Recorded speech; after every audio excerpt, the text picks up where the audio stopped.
All right, so we're done sanding. It took forever. So what we're gonna do now is we're gonna roll it out so you can take a look at it. Check this thing out.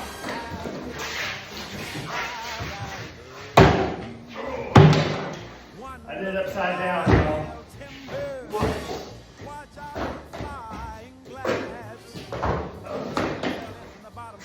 I think it came out looking pretty good.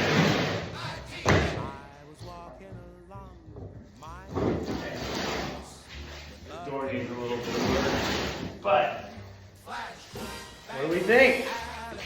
Check it out. What do you think, Abby? I was worried that I was gonna get over the logos. And that one got a little messed up right here.